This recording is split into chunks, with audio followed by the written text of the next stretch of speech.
Iyi ni radiyo BBC Gahuzamiryango ivugira i Londres kuri metero 19, 25, 31 na 41. Ivugira ku mirongo ya FM mu karere k'ibiyaga bigari no kuri interineti kuri bbcgahuza.com.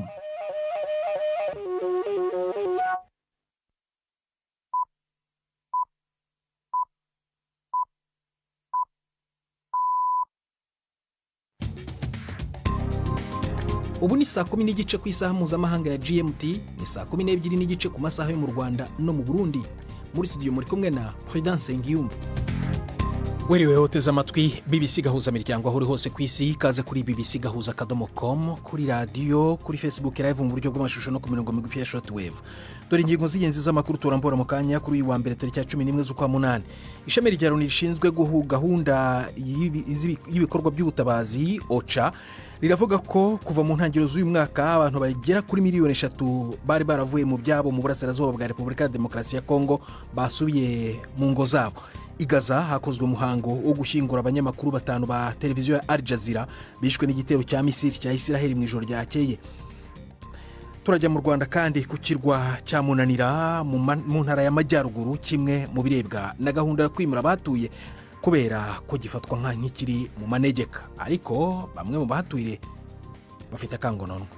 Twarya iki byiza baturika ngaha tukajya turarya ibyo dusanzwe turya, asogokuru n'abasogokuruza bavukiye hano barakuriraho barasaza. Hari n'imikino nk'uko bisanzwe bari wa mbere.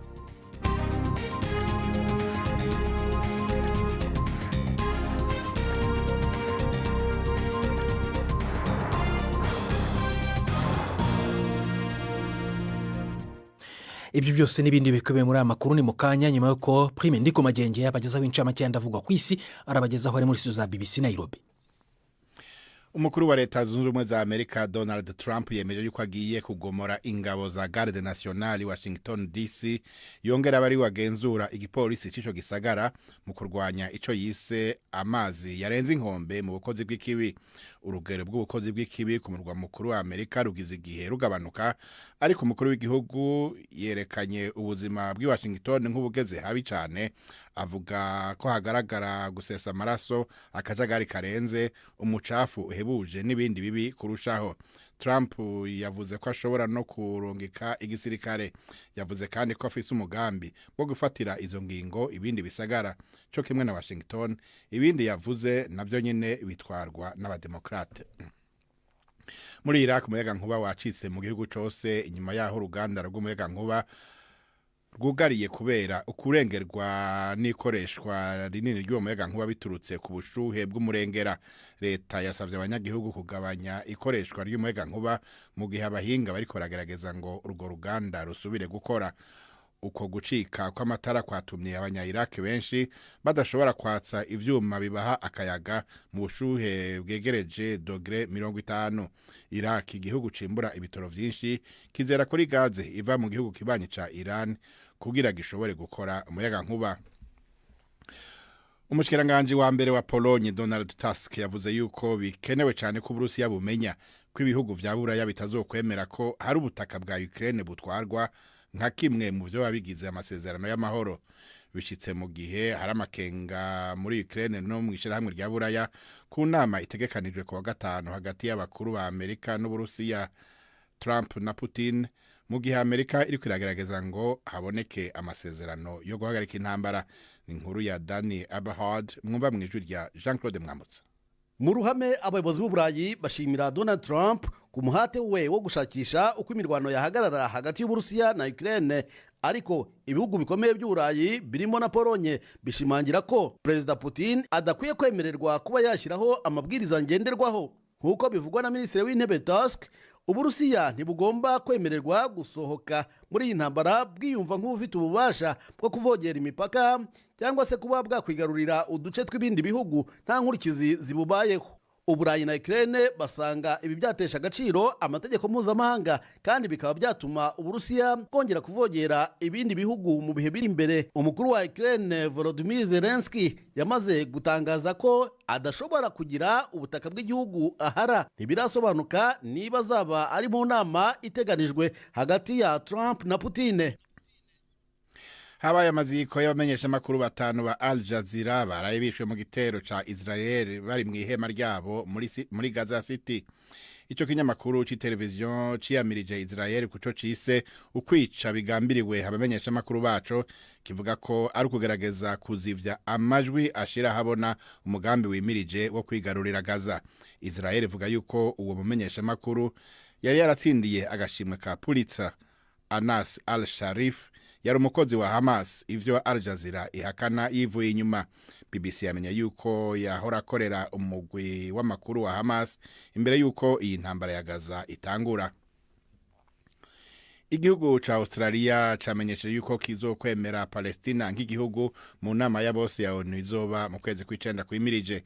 Umushikiranganje wa mbere wa Australia Anthony Albanese yavugiye mu kiganiro n'amenyeshamakuru ko inyishu ishingiye ku bihugu bibiri ari wo mwizero wa mbere ukomeye isi ifise wo kurangiza inzinguzingu y'intureka mu buseruko bwo hagati.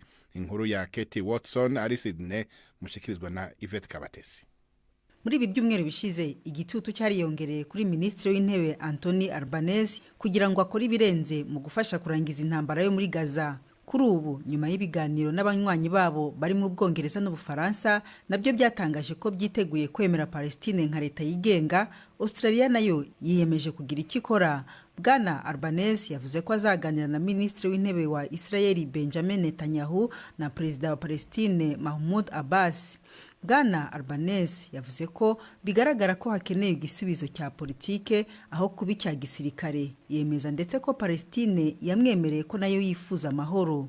Naho Bwana Benjamin Netanyahu yanenze ibyo bihugu, avuga ko biteye isoni gutekereza ko kwemera Palestine nka leta yigenga byazana amahoro.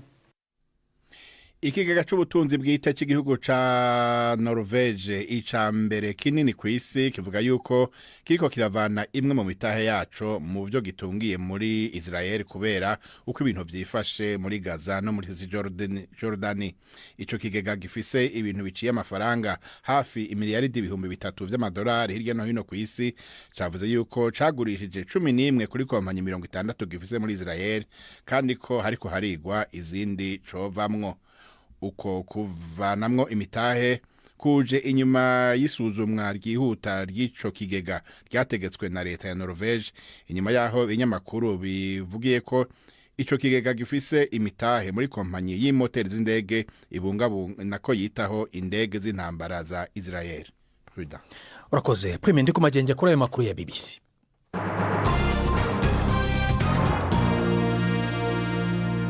Ikaze ku makuru arambuye duhera mu burasirazuba bwo hagati i Gaza, hakozwe umuhango wo gushyingura abanyamakuru batanu ba televiziyo Al Jazeera bishwe n'igitero cya Misiri cya Israel mu ijoro ryakeye bari mu ihema mu mujyi wa Gaza. Igisirikare cya Israel cyavuze ko cyagambiriye umunyamakuru Anas al-Sharif kimushinja kuyobora ishami ry'umutwe wa Hamas. Yari yarahakanye ariko ko aba muri uyu mutwe wa Hamas. Inkuru ya Landner uri i Yerusalemu murayumva mu ijwi rya Yvette Kabatesi. Ku baturage benshi mu bihugu bivuga ururimi rw'icyarabu, Anar al-Sharif yari yarahindutse izina rizwi muri aya mezi 22 intambara ya Gaza imaze. Yishwe hamwe n'undi munyamakuru uzwi Muhammad Olaikeya, abafata amashusho Ibrahim al-Daher, Momen Aliwa na Mohamed Nofl ndetse n'undi munyamakuru Mohamed Kardi. Igisirikare cya Israel cyemeza ko gifite inyandiko zigaragaza ko Anas al-Sharif yari uwo mu mutwe wa Hamas warashe ibisasu bya rokete kuri Israel. BBC yumvise ko mbere y'intambara uwo mugabo yakoreraga itsinda ry'itangazamakuru rya Hamas i Gaza. Israel ntiyigeze itanga ibisobanuro ku rupfu rw'abo banyamakuru bandi. Ikigo Al Jazeera kise ubwo bwicanyi igitero cy'ubugome cyagabwe ku bushake ku bwisanzure bw'itangazamakuru, ndetse cyemeza ko ari uburyo bwo kugerageza gucecekesha abanyamakuru nyuma yaho Israel itangarije umugambi wayo wo kwigarurira Gaza yose itangiriye ku mujyi wayo. Tujye mu karere k'ibiyaga bigari. Ishami rya Loni rishinzwe gahunda yo guhuza ibikorwa by'ubutabazi OCHA mu mpine riravuga ko kuva mu ntangiriro z'uyu mwaka abantu bagera kuri 3 miliyoni bari baravuye mu byabo mu burasirazuba bwa Repubulika ya Demokarasi ya Kongo bahasubiye. Bari barahungiye hagati mu gihugu kubera imirwano n'ibibazo by'umutekano. Benshi muri bo nabo mu ntara ya Kivu ya ruguru. Ariko OCHA ivuga ko hamwe na hamwe hakivugwa abakomeje no guhunga kubera intambara cyane cyane muri Kivu y'epfo. Inkuru ya Siriake Muhabana yuri Nairobi. Icegeranyo gishasha ca OCHA kivuga ko abantu bagera ku miliyoni 2 basubiye mu vyabo mu ntara ya Kivu ya ruguru. Ariko abandi bashika nk'umuriyoni baracari mu makambi y'abateshejwe izabo, igice cabo bakaba bahunze muri uyu mwaka. Mu ntara ya Kivu y'Epfo niho hakiri abateshejwe izabo benshi barenga imiliyoni 1.5. Ibihumbi amajana 6 gusa ngo nibo bamaze gutahuka. Avuga kuri iki cegeranyo, Bertrand Bisimwa harimo arongoye umuhari wa AFC M23 yavuze ko batoreye inyishu ikibazo c'akaga abantu bari barimwo mu gucura abarenga miliyoni 2. Inyuma yaho umuhari wa M23 wigaruriye igisagara ca Goma mu mpera z'ukwezi kwa mbere uyu mwaka, amakambi y'impunzi menshi yarasambuwe harimo Burengo, Kimashini, Kanyarucinya na Rushagara zarimwo abantu barenga umuriyoni. Amashirahamwe ataho yegamiye muri politike yafasha izo mpunzi igoma no mu nkengera z'ico gisagara yariyamirije uburyo izo mpunzi zatahukanywe, avuga ko zirukanywe ku nguvu n'abagwanyi ba M23. Abarongoye uwo muhari ariko bo bageza ayo mashirahamwe gushaka kuronkera inyungu kuri izo mpunzi, arico gituma atifuza ko zisubira mu vyazo. Mu ntara za Kivu ya ruguru ni y'Epfo n'ubu intambara zirabandanya hagati y'umuhari wa M23 ubu ugenzura igice kinini c'izo ntara hamwe na leta cane abagwanyi bahurikiye mu muhari wa Wazalendo. Izo ntambara zivugwa muri iyi minsi ziratuma haba abandi bantu ibihumbi n'ibihumbi batizabo, naho impande zihanganye ku rugamba zaheruka gushira umukono ku masezerano y'ibanze yo guhagarika intambara. Nubwo havugwa izo miliyoni z'impunzi zasubiye mu zabo, OCHA irabura ko benshi muri bo bacugarijwe n'ibibazo byo kuronka ikibatunga hamwe n'imiti. Siriake Muhabonayo, BBC Gahuzamiryango, Nairobi. BBC Gahuzamiryango saa moya zirabura iminota 19 mu Rwanda no mu Burundi. Mu kanya turakomeza amakuru arambuye tuyajya no mu mikino yaba isanzwe ndetse n'irushanwa rya CHAN. Ndi Prudence Ngiyumva.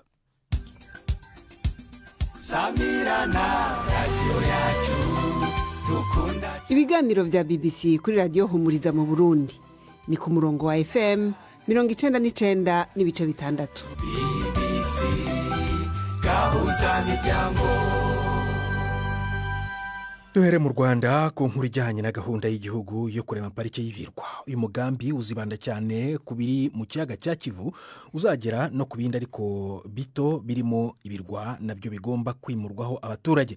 Leta ivuga ko ibizakorwa kugira ngo bijye mu bigize iyo parike cyangwa se bishyirweho ibikorwa bikurura ba mukerarugendo nk'amahoteli. Ikirwa cya Munanira kiri mu kiyaga cya Burera mu ntara y'Amajyaruguru ni kimwe mu birebwa n'iyi gahunda. Gifite uburanga gakondo ariko gifatwa nk'ikiri mu manegeka kubera imiterere yacyo. Bamwe mu bagituye bavuga ko bibagoye kuhava, cyakora hari n'abandi bemera kwimurwa gusa bakaba bafite ikibazo cyaho bazerekeza. Mugenzi wacu Jean Claude Mwambutsa yarahanyerukiye aganira na bamwe mu batuye atuzanira inkuru. Noneho amafaranga y'agakura he ati leta n'ikiro w'amafaranga wo kugura amavuta. Umusaza Gasana Gerivazi ni umuturage w'ikirwa gito cya Munanira kiri mu kiyaga cya Burera. Ni ikirwa gihanamye cyane ku buryo no kugenda ukandagije ibirenge neza bitorohera utahamenyereye nkanjye wari uhageze bwa mbere. Yambwiye ko iki kirwa cyatuwe kuva kera cyane nubwo ari gito cyane, dore ko kiri ku buso bwa hegitari 5 gusa.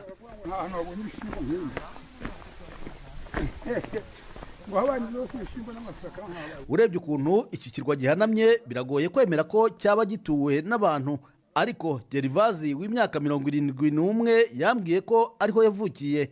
Ariko se avuga iki ku mushinga wo kwimuka kuri iki kirwa nk'uko byifuzwa na leta? Twarya iki ibyiza batureka ngaha tukajya turarya ibyo dusanzwe turya. Basogokuru n'abasogokuruza bavukiye hano barakuriraho barasaza.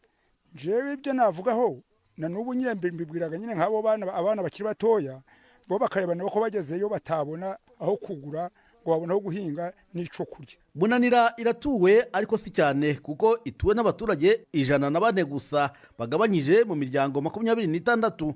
Aba babayeho mu buryo bwa gakondo bagatungwa hanini n'umusaruro w'ubuhinzi bwabo. Umubyeyi Ntawirinda Yudita avuga ko kuhaba ari amabura kindi. Kuvino byo twarabyemeye turabishaka, ariko icyo twasabye ko badushakira ubutaka bugufi bakatwubakiramo tukava no kuri iki kirwa. Nta mazi meza tubona, nta muriro, abanyeshuri bakaziva ino bagoye, ubwo tukaba dushaka kugira ngo bazaduhe n'icombo kiza kidutwara, ariko bakatwubakira bugufi.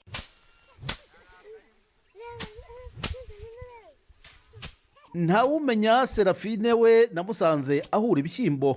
Umurima we uri ku gasozi gahanamye cyane, kumugeraho byansabye kwigengesera bikomeye, kuko kurangara gato wasanga wamanukiye mu kiyaga kiri hepfo gatoya. Ikibazo cy'ubuzima cyane cyane ku babyeyi nicyo yambwiye ko kibahangayikishije cyane. Kugira ngo tugere ku bitaro kiba ari ikibazo kitugoye cyane, nk'umugore utwite kugira ngo afatwe n'inda, kugira ngo tugere ku bitaro kikaba ari ikibazo kitugoye cyane.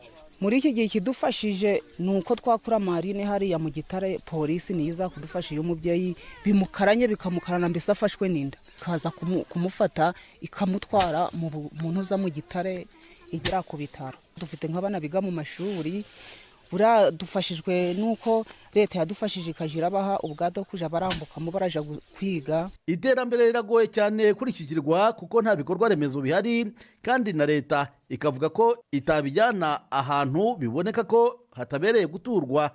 Hakizimana Valence yavukiye kuri iki kirwa ndetse ni n'umuyobozi w'abo baturage. Imvugo ye ntitandukanye cyane n'iyabo. Reba nkanje nk'urugero naviremo mu gatatu sogondere, ukumva nandi kuburamo utuntu duke ngo ndangiza, ariko urukumva ko byabaye imbogamizi kubera ni mu kirwa. Ubwo rero twaba turi kuvuga ati wenda kutwimura byashoboka, natwe abana turi kubyara batazakene nk'uko natwe dukennye bitewe no kutiga. Buri buyobozi buzaga duhora turabutuma kudushakira cyane cyane abashoramari tuzava inaha tuvuye inaha. Leta y'u Rwanda ivuga ko pariki y'Ibirunga igomba kuba yabayeho bitarenze umwaka wa 2028. Hari ibirwa byinshi bisanzwe bidatuwe biri muri uyu mushinga, ariko hari n'ibindi bijya ku 11 bigomba kwimurwaho abantu. Intego ikaba ari ukubungabunga ibinyabuzima biboneka gusa ku birwa nk'inyoni, zimwe mu nyamaswa ndetse namwe mu mwoko y'ibiti n'ibimera bitaboneka ahandi. Ibi bikiyongeraho kubaka ibikorwa remezo bikurura ba mukerarugendo nk'amahoteli, ndetse bimwe bikaba byaratangiye kuzamurwa. Jean Claude Mwambutsa, BBC Gahuza Miryango, ku kirwa cya Munanira rwagati mu kiyaga cya Burera.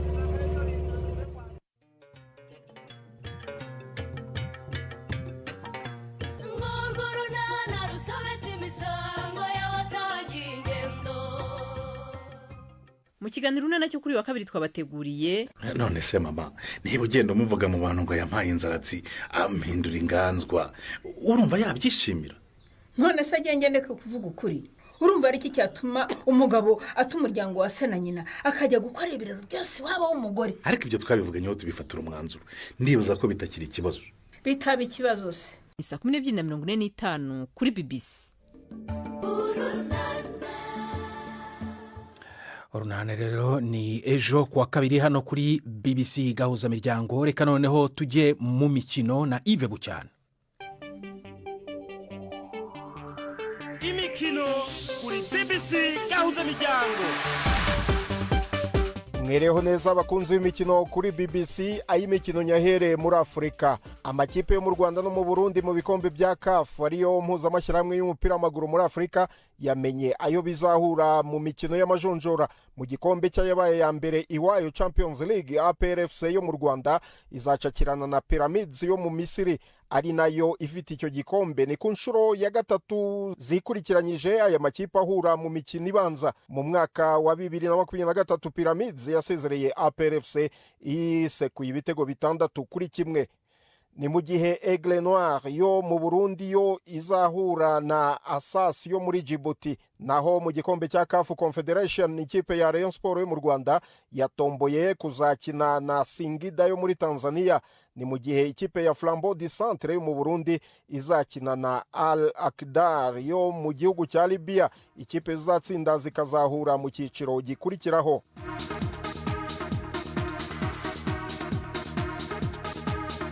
Ku mugabane w'Uburayi, Crystal Palace yatsinzwe ubujurire bwayo bwo kuvanwa mu irushanwa rya Europa League ikajyanwa mu irushanwa rya Europa Conference nk'uko UEFA yari yabyemeje. Icyemezo cyafashwe n'urukiko nkemurampaka mu bya Sport CAS gisobanura kandi ko Crystal Palace yashimbujwe ikipe ya Nottingham Forest muri iryo rushanwa rya Europa League. Crystal Palace yari yatsindiye kuzakina irushanwa rya Europa League ubwo yegukanaga igikombe cya FA ikubise Manchester City, ariko ihanwa na UEFA kubera ko yarenze ku mategeko agendanye n'uburyo bwo gutunga amakipe ku banyamigabane.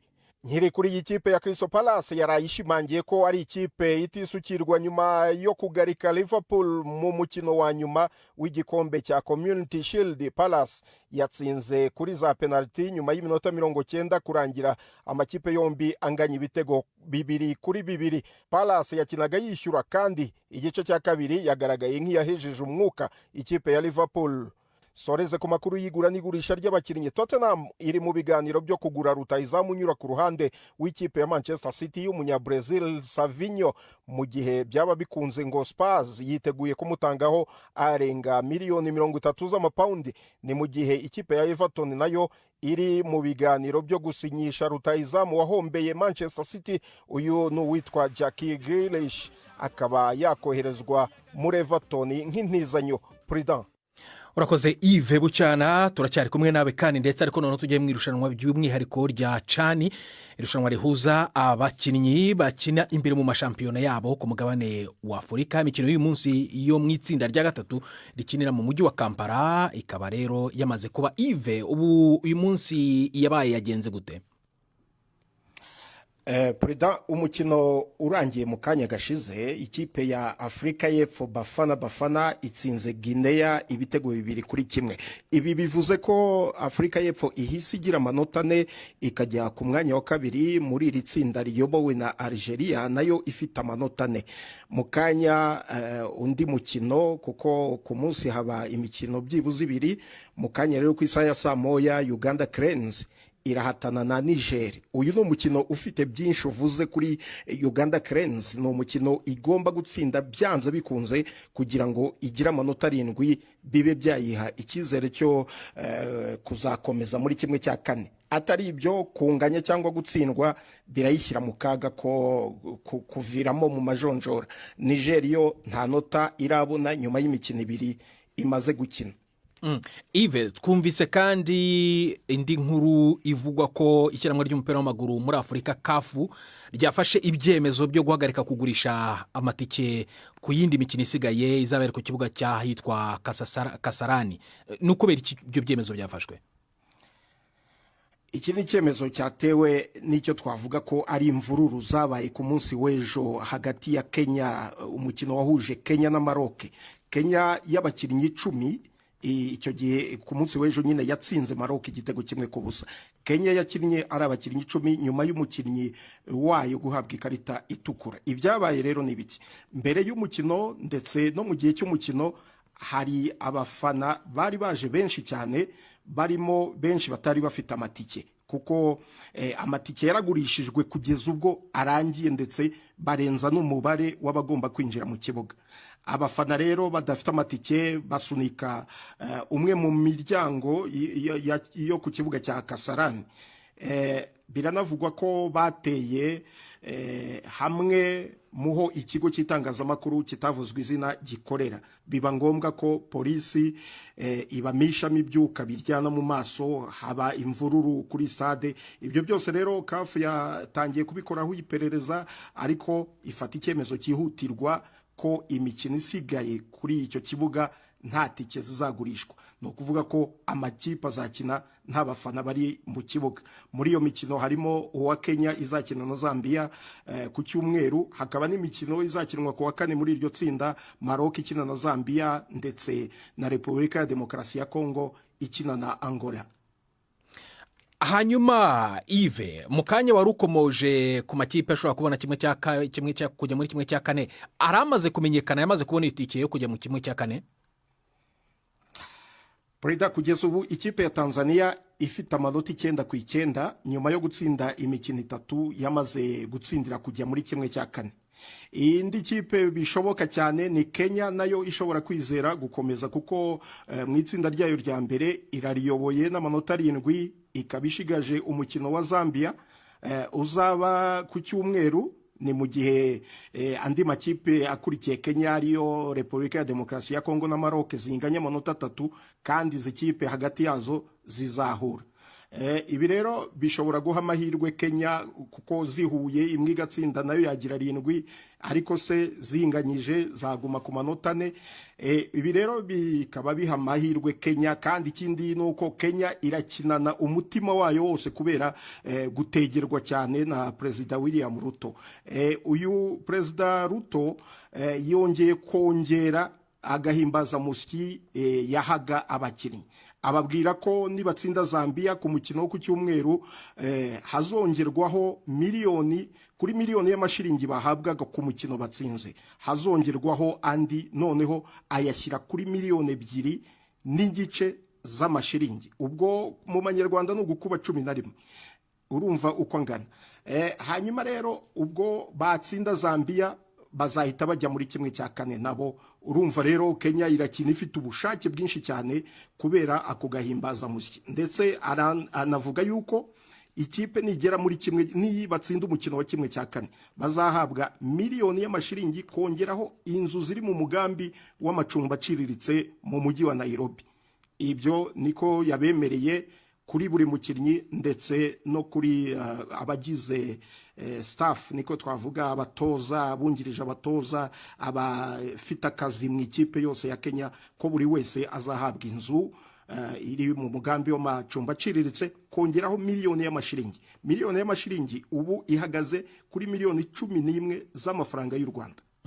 Nta kayabo Yves, ndumva amafaranga menshi cyane, bumva bafite impamvu yo kuba batsinda bakagera kure. Yves, kuva twatangira kuvuga amakuru ajyanye n'iri rushanwa rya CHAN, hari abibaza bati u Rwanda, u Burundi ntabwo twigeze tubyumva mu bivuga. Bimeze gute? Hari impamvu yatumye batabona tike yo kujya muri iri rushanwa? Preda, reka mvuge wenda ku Rwanda. U Rwanda, shampiyona y'u Rwanda iraciriritse ugereranyije n'ibi bihugu biri mu mikino ya CHAN, ugereranyije n'ibihugu byo mu karere. Usanga shampiyona iri hejuru cyane kugeza ubu ni shampiyona ya Tanzania, kongeraho shampiyona ya Uganda, hakaza shampiyona ya Kenya kuko iri kugaragaza yuko nayo ifatika kurenza iy'u Rwanda. Shampiyona y'u Burundi uroye abakinnyi b'i Burundi benshi kubera hari ikigaragara nka mikoro atari menshi, ubona baza gukina cyane mu Rwanda haboneka agafaranga, bakajya gukina muri Tanzania hari amafaranga menshi kuko shampiyona ya Tanzania n'ibihembo byayo ku makipe ikipe yatsinze igikombe cya shampiyona ihabwa amafaranga menshi kandi afatika. Hanyuma mu Rwanda rero ubona ni ikipe imwe ihora itwara shampiyona ku buryo bigaragara yuko nta myitozo andi makipe ayiha ku buryo havamo n'ikipe y'igihugu ikomeye. Nicyo navuga. Yves, vuba yena nko masago na 30 ejo imikino izaba ni yihe? Ejo azakina itsinda rya 4 rikinira Zanzibar. Senegal izahura na Congo Brazza. Senegal ifite amanota 3, Congo Brazza ifite inota 1, Sudani ifite inota 1 yo ikazacakirana na Nigeria kugeza ubu idafite inota na 1. Urakoze Yves Bucyana. Nibutse ko hari umunyamakuru wa BBC urudukurikirana irushanwa rya CHAN ari Kigali mu Rwanda.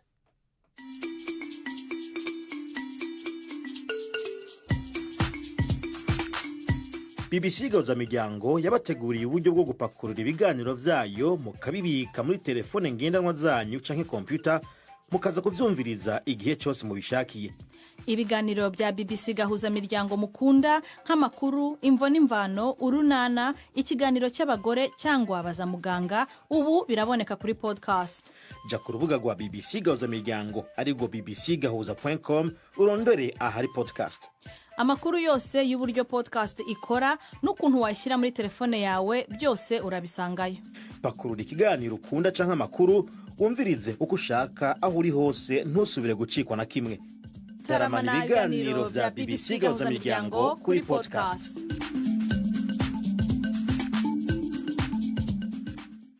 ahangaha ni naho turi kurangiza ibiganiro byacu byo kuri uyu wa mbere gusa ushobora kongera kubisanga kuri bbc.gahuza.com mbere kuva muri studio nakubwira ko ishami rya Loni rishinzwe guhuza ibikorwa by'ubutabazi OCHA rivuga ko kuva mu ntangiriro z'uyu mwaka abaturage bagera kuri miliyoni 3 bari baravuye mu bya muri Repubulika ya Demokarasi ya Kongo mu burasirazuba bamaze gusubirayo. Ndi Prudence Nyumba wakoze gute mu BBC Gahuza Miryango.